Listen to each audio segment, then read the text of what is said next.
Bom dia, irmãos e irmãs da Igreja Batista Simplicidade. Você também tem nos acompanhado aqui no YouTube, tem ouvido as nossas mensagens. Muito felizes, iniciando o mês de março. E no mês de março nós comemoramos a segunda primavera de aniversário da Igreja Batista Simplicidade. Muito feliz, eu e a Renata estamos muito felizes pelo que Deus tem feito em nossas vidas, muitas lutas, mas o Senhor tem levantado sempre irmãos e irmãs preciosos, eu chamo de mecenas, oro muito pela vida deles, tem levantado empresas, já desde 2021 estamos juntos com empresas como a Dallas Alimentos, que tem nos apoiado nos projetos nas escolas. Nós estamos agora numa escola, nosso projeto envolve essa proximidade, né? Todo o projeto nasceu, na verdade, ali na escola, e continuamos na escola. Hoje eu e a Renata estamos lecionando aqui no Colégio Evangélico Campo Grandense. Agradeço a Deus pela vida da diretora Madalena e de toda a equipe, né, da escola, por permitir que de vez em quando a gente esteja fazendo os cultos aqui na escola aos domingos, porque também estamos aqui lecionando. Eu tenho dado aula de filosofia cristã, minha esposa de ensino religioso. Estamos muito felizes e estamos aí iniciando esse mês de alegria. E como todo mês que começa, né, o mês de março vem trazendo também a mudança de estação, e queria compartilhar com os irmãos uma palavra voltada para essa questão da reflexão. Estamos entrando no outono, pelo menos aqui no hemisfério sul, né, no hemisfério norte eles estão saindo do verão, indo para a primavera, e nós sabemos que a mudança dos ciclos, né, das estações, elas também vão gerando em nós vários tipos de sensação. Principalmente o outono é um período reflexivo. Eu queria então convidar você para ler o texto que está no Velho Testamento, o profeta Ezequiel, no capítulo 47, versículos de 1 a 12. Vamos ler a palavra de Deus? Ezequiel 47, versículos de 1 a 12. Então o homem me fez voltar à entrada do templo, e eis que saía água de debaixo da soleira do templo para o leste, porque a fachada do templo dava para o leste. A água descia debaixo do lado sul do templo, ao sul do altar. Ele me levou pela porta do norte e me fez dar uma volta por fora até a porta exterior, que dá ali para o leste. E eis que a água corria do lado sul. O homem saiu para leste, tendo na mão um cordel de medir, e mediu 500 metros. Depois disso ele me fez atravessar a água, que me dava pelos tornozelos. Mediu mais 500 metros e me fez atravessar a água, que me dava pelos joelhos.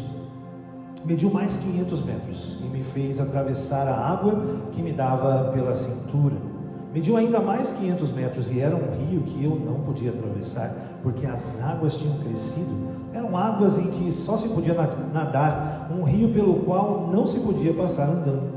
Então me perguntou: filho do homem, você viu isso? Então me levou de volta à margem do rio. Quando voltei, eis que à margem do rio havia muitas árvores, de um e de outro lado. Então ele me disse: essas águas saem para a região oriental, descem a campina e entram no mar morto, cujas águas ficarão saudáveis. Todo ser vivente que vive em enxames viverá por onde quer que passe este rio. Haverá muitos peixes, porque esta água entrará no mar, e as águas do mar ficarão saudáveis, porque onde passar o rio haverá vida. Os pescadores estarão junto dele, desde Engedai até em Eglaim. Haverá lugar para estender redes. Os peixes serão de muitas espécies, como os peixes do mar grande, em multidão excessiva. Mas os seus charcos e os seus pântanos não ficarão saudáveis, serão deixados para o sal. Junto ao rio, às suas margens, de um e de outro lado, nascerá toda sorte de árvore que dá fruto para comer. As suas folhas nunca se murcharão, o seu fruto jamais faltará. Produzirão novos frutos a cada mês, porque as suas águas vêm do santuário. Os seus frutos servirão de alimento e as suas folhas de remédio. Vamos orar. Senhor, em nome de Jesus, obrigado pela Tua palavra que é sempre abundante, Sua palavra que sempre sacia a nossa sede. Pai, muito obrigado pelas águas, Senhor Deus, que o Senhor tem derramado sobre a nossa vida, sobre a nossa comunidade, nesses 2 anos de igreja. Pedimos que esse texto fale ao nosso coração, que possamos, Senhor Deus, refletir sobre a transitoriedade da nossa vida, refletir também, Senhor Deus, sobre a Tua abundância, a Tua provisão, a prosperidade que o Senhor deseja para nós, em nome de Jesus. Amém e amém. O texto que nós lemos nos remete as águas. E como tema para esse sermão nesta manhã, eu peguei uma licença aí poética, Águas de Março. Você já ouviu aquela música do Tom Jobim? São as águas de março fechando o verão, é promessa de vida no seu coração. Essa canção Águas de Março, de Tom Jobim, é um dos grandes clássicos da MPB e, claro, foi feito pela inspiração e por palavras do próprio autor, quando ele estava observando as chuvas do mês de março abundantes no Rio de Janeiro. E a canção tem um caráter, claro, cíclico, né? Como as águas nos lembram sempre movimento, assim também é o fim do verão e inicia-se a promessa e a chegada de vida no nosso coração, no sentido de esperança e também de reflexão. O próprio Tom Jobim explica que essas chuvas torrenciais que vêm levando, né, as coisas às vezes são enxurradas grandes e que vão mudando a paisagem e transformando totalmente o Rio de Janeiro. Mas também podemos ver que essa música tem um tom universal, né? Um tom de que a gente precisa estar atento às mudanças, estar atento, né, à passagem do tempo e da inevitabilidade, que somos finitos e sempre estamos enfrentando mudanças. Se a gente for observar, né, março marca essa transição, né, do verão, estamos acabando o verão, né, no final desse mês já vamos começar uma nova estação. E certamente aqui no hemisfério sul, porque no hemisfério norte eles estão saindo do inverno e entrando na primavera. São dois momentos muito distintos. De qualquer forma, essas mudanças são percebidas de maneira diferente, tanto por nós quanto por eles. Mas no hemisfério sul, eu creio que o outono traz uma reflexão, porque é o início, né, das estações mais reflexivas, as folhas caem, há uma preparação ali para que o inverno chegue. E claro, já no hemisfério norte eles estão celebrando o início do florescer das coisas, certamente ali o inverno que geralmente é rigoroso. De qualquer forma, a reflexão também é como a vida se renova e depois de um frio intenso, né, certamente todo mundo celebra, e sempre foi assim. Existem tradições antigas, tanto da filosofia quanto das tradições. Na Europa, por exemplo, quando essa chegada da primavera acontece, eles têm a festa que chamam equinócio de primavera, né? A deusa Esther, que vem depois do nome Easter, que é Páscoa, também foi utilizada, né? Era comemorando, né, esse início aí, essa saída do inverno, né? Interessante que para a cultura judaica, eles também estão no hemisfério norte. Ali está sendo também comemorado o Pesach, que é a passagem. Nós vamos ter, no dia 12 de abril, começa a semana, né, do Pesach, dessa passagem que eles comemoram em Israel. No caso, a saída do povo do Egito é a passagem, né, que representa também, junto com essa transitoriedade das estações. Existe uma história na Grécia Antiga que fala sobre Persófone e Deméter, e Persófone é raptada por Hades, que é na verdade o senhor do submundo, né, filho ali de Zeus, e ele sequestra ela fica sempre sequestrada no interior da terra nas estações do outono e do inverno, e depois volta para a terra na primavera e no verão, né, mostrando essa explicação do mito grego para o que a gente está aí vivendo na transitoriedade das estações. De qualquer forma, quando lemos o texto de Ezequiel, marca um momento muito importante na vida do povo, um momento de transição que não foi fácil, um momento transitório em que o processo de cativeiro babilônico estava em pleno acontecimento. Já fazia 10 anos praticamente, nesse texto que lemos do ministério de Ezequiel, já fazia 10 anos que Jerusalém havia sido destruída, o templo havia sido destruído,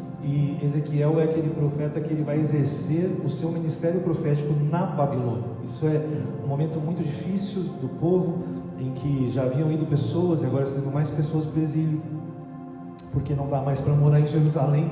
O templo foi destruído, a presença de Deus para aquele povo havia sido totalmente destruído, e nós vemos ali que a missão de Ezequiel foi criar, né, um culto longe do templo, o que para o judeu era quase incompreensível. Mas nesse momento nascem as sinagogas. A gente sabe disso, que Ezequiel, talvez na sua casa, onde ele estava, reunia, né, algumas pessoas. E como fazemos em reuniões dos lares, em célula, ele começou a falar da Torá, da Tanakh judaica, ali, celebrar os ritos judaicos na casa. E aquilo deu início ao que nós conhecemos hoje por sinagogas. Deus tem os seus propósitos e o povo dele estava em exílio, né? No profeta Jeremias diz: você tem que orar pela Babilônia, porque é para onde eu estou desterrando vocês. E nós sabemos que esse cativeiro foi de 70 anos. Então Deus falou para que eles continuassem crescendo, desenvolvendo raízes, e foi assim que o povo fez. E o profeta desse tempo foi o profeta Ezequiel. E nós vemos que o grande conflito é o povo com as suas tradições, uma nação pagã, politeísta, enquanto eles falavam do Deus único. Essa é a grande colaboração, inclusive, dos judeus, uma das únicas nações que declaravam que só existia um Deus. E essa cultura que entra ali na Babilônia, a grande situação é que eles almejavam um dia voltar para a sua cidade, a cidade de Jerusalém. Esse era o dilema em que o profeta tem essa primeira visão desse homem de bronze, que a gente vai falar um pouco mais para frente, mas esse homem mostra para ele uma restauração daquilo que foi destruído. O calendário judaico, ele, como eu disse, traz águas de março, lembrando já da passagem, né, do Egito. Existem algumas outras festas, uma festa de Purim, mas neste ano a Páscoa judaica será do pôr do sol do dia 12 de abril até o entardecer do dia 20 de abril. A nossa celebração da Páscoa vai ser muito próxima, vai ser no dia 19. Então estamos assim juntos, né? Enquanto eles estão ali na primavera, nós estamos no outono, começando o outono. E esse período, de qualquer forma, ele representa um tempo de redenção, de renovação e de passagem. Muito interessante, né? E já que é um tempo reflexivo para nós, enquanto para eles é um tempo de redenção, de mudança, nós estamos aqui refletindo. Vamos hoje refletir sobre que dilema hoje, já que eles viviam essa separação dolorida, essa tragédia como nação, eles viviam isso como dilema. E nós hoje, como nós vivemos isso? Na verdade, essa situação de terra arrasada, essa situação de terra que sofre, nós vemos muito perto de nós. O Rio Grande do Sul recentemente viveu essa situação de muitas pessoas tiveram que sair, cidades deixaram de existir, regiões sofreram, e até hoje pessoas estão sendo chamadas de refugiados climáticos. Inclusive isso em todo o mundo, muitos lugares. Recentemente na Espanha nós vemos que tragédias acontecem, e as tragédias fazem parte do ser humano. Esse dilema de 2.500 anos atrás não é muito diferente do que temos experimentado hoje. E mesmo países têm também vivido guerras, como a Babilônia invadiu Jerusalém.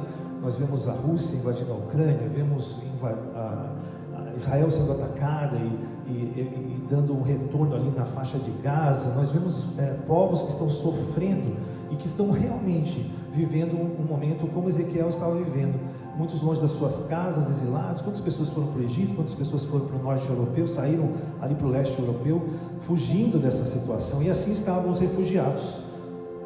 Como estão os refugiados hoje, vivemos situações semelhantes. E nós vemos que muita situação envolve também essa questão da água, né? A água é uma situação difícil, né? E climaticamente falando, é um dos grandes mistérios, né? E um dos produtos que vai ser mais valioso nas próximas décadas. De qualquer forma, a humanidade, ela muitas vezes se vê sedenta. De alguma forma, a humanidade, ela precisa, né, saciar a sua sede da sua existência, sede existencial.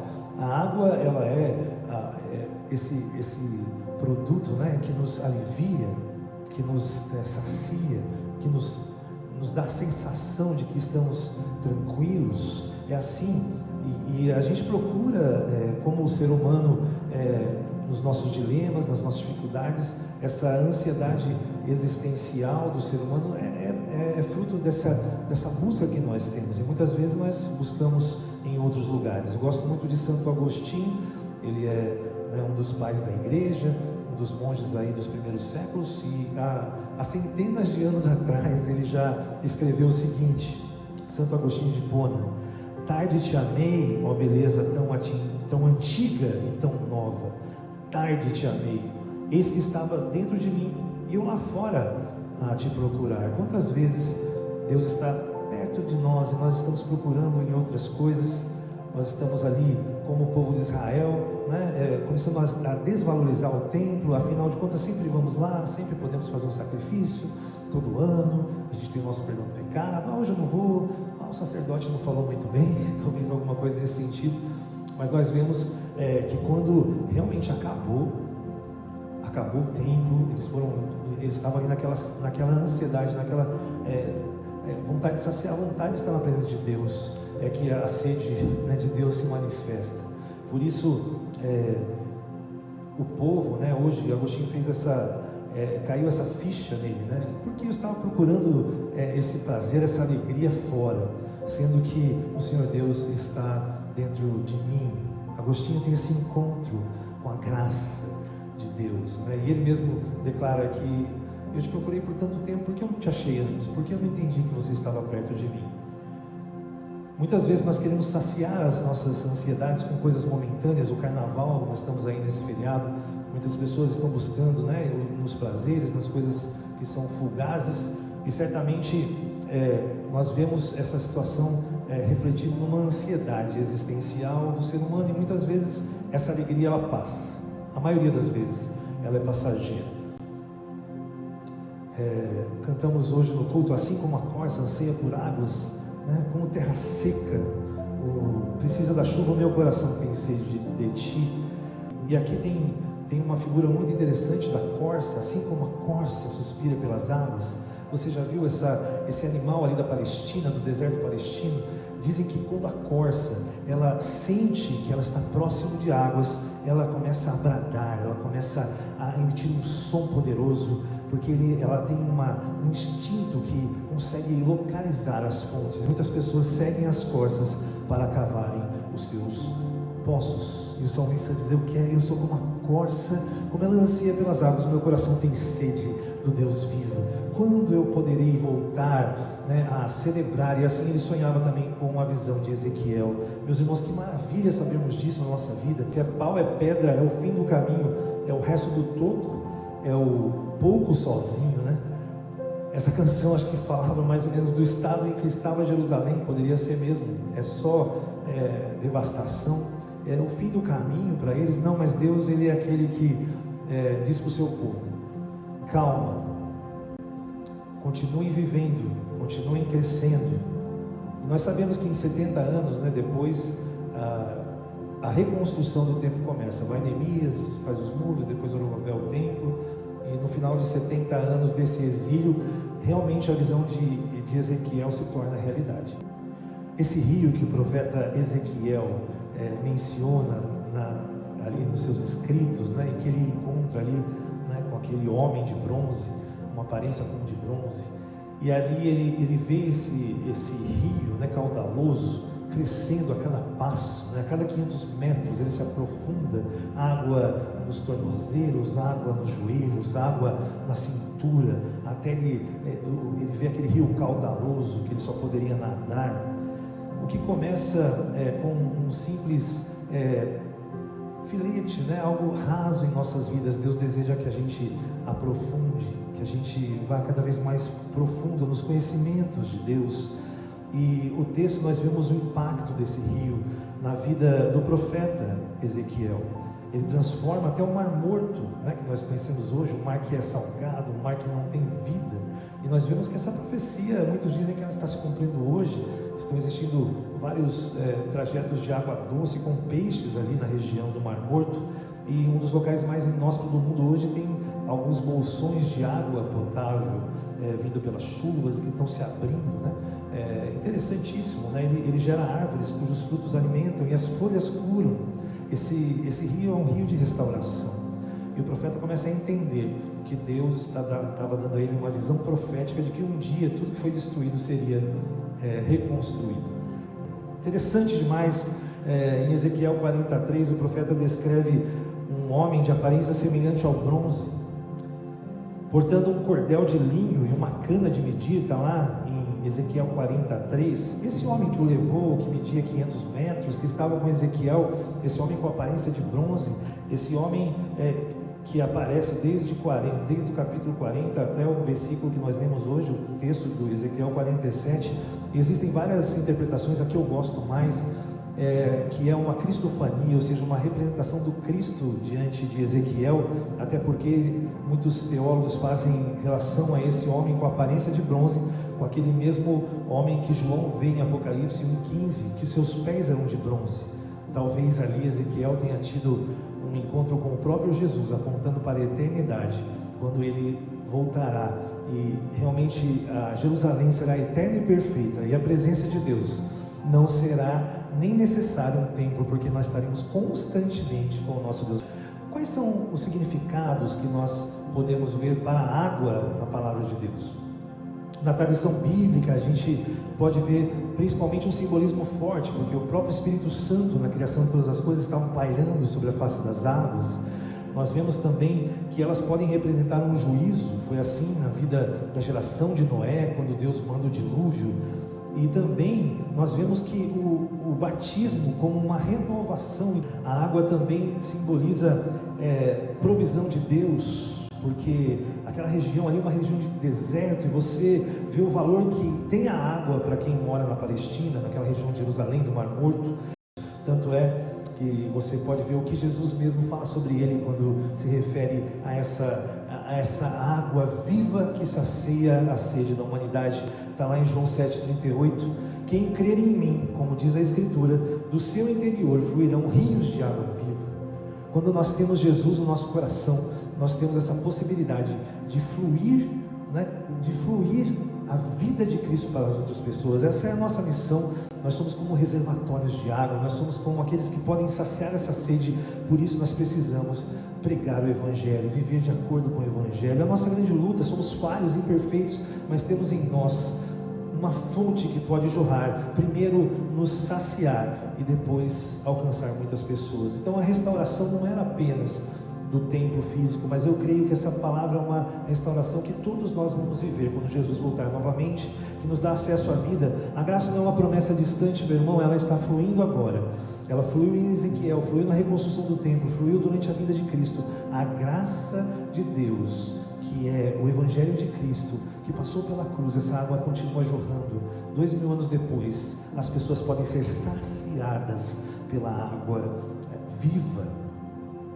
Existe um filósofo grego chamado Heráclito, que ele diz que ninguém se banha duas vezes no mesmo rio. Ele queria dizer que o rio é um movimento, e que você pode até ter um rio ali no fundo da sua casa, mas a água não é a mesma. Você pode passar por momentos que você certamente vai passar por momentos novos, por dificuldades novas. Cada dia é um novo dia, mas a água está ali porque a provisão de Deus está aqui. Se há algo que as águas de março nos ensinam, é que a vida é um ciclo e que nós estamos em movimento, e o Senhor Jesus está cada vez mais próximo, porque nós estamos em movimento em direção à eternidade. Cristo é essa fonte inesgotável. Onde há morte, Ele traz vida. Onde há aridez, Ele derrama água viva. Onde há cansaço, Ele sempre está convidando. João 7,37. Se alguém tem sede, venha a mim e beba. Jesus está disponível hoje, nesse momento que você está vivendo. Ele quer saciar a sua sede. Indo para a conclusão, as águas de março fechando o verão pode parecer até um fim, mas para aqueles que estão em Cristo são a certeza de que o inverno não dura para sempre. Nós também vamos ter a nossa primavera, nós também vamos ter a sequência, o verão. Nós esperamos isso com fé, mas nós precisamos esperar com fé no Senhor. E lembre-se que a palavra de Deus fala que nós precisamos buscar ansiosamente a presença de Deus. Perto está o Senhor daqueles que o invocam em espírito e em verdade. Ainda há tempo daqueles que estão buscando de encontrar. O rio de Deus está fluindo em direção à eternidade, como um rio que flui sempre para o mar. A nossa vida, ela está indo para a eternidade. Como o rio recebe afluentes e vai crescendo, mas sempre ele acaba no mar, nós também recebemos influências, recebemos a nossa vida, nossos ciclos, mas nós estamos em direção à eternidade. A questão aqui, meu irmão, minha irmã, é qual a eternidade que o seu rio está te levando? Para onde vai desembocar o seu rio de vida? Cuida do seu coração. O seu coração é dele que procede, que joga toda a fonte de vida. As nossas intenções, meus irmãos, existe a eternidade para quem está com Deus, e existe a eternidade de quem decidiu ficar eternamente longe dele, que é o inferno. Esse rio está indo para a eternidade. Onde você está navegando? E nós somos aqueles que somos impelidos pelo vento do Espírito, nesse rio que caudaloso, que é de experiência com Deus. Deus deseja também que você se aprofunde. Deus deseja que você se aprofunde no conhecimento dele. Onde você está nesse rio? Está à margem? Ou você está navegando, já está com os pés molhados? Ou você já está sentindo que você está já com as águas nos tornozelos? Ou você está sentindo a presença de Deus agora na sua vida? A presença de Deus está enchendo o lugar onde você está? Você já está com água, com a presença abundante de Deus já na cintura?